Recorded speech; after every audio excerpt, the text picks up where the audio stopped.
প্রিয় শিক্ষার্থী বন্ধুরা, তোমরা যারা 2024 সালের এইচএসসি সমমানের পরীক্ষায় অংশগ্রহণ করছো, তোমাদের জন্য একটি সুখবর রয়েছে।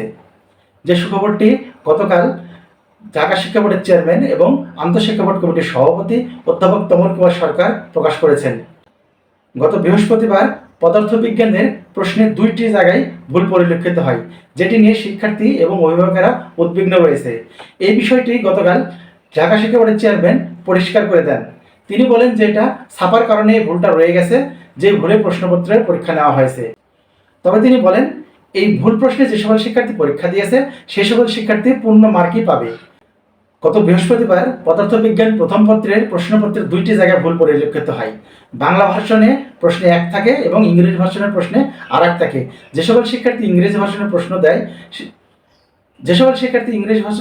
উত্তর দেয় সে সকল শিক্ষার্থী উত্তর বাংলা ভার্সনের সঙ্গে মিলবে না। এতে তাদের পরবর্তীতে বুয়েট বা ইঞ্জিনিয়ারিং কলেজে ভর্তি হতে সমস্যা হতে পারে।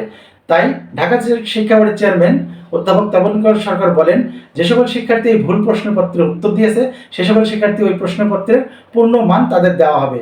যারা পরীক্ষার খাতা নিরীক্ষণ করবে সে সকল শিক্ষকদের আবেদন করেন তারা যেন সেই প্রশ্নে পূর্ণ মার্ক শিক্ষার্থীদের দেয়।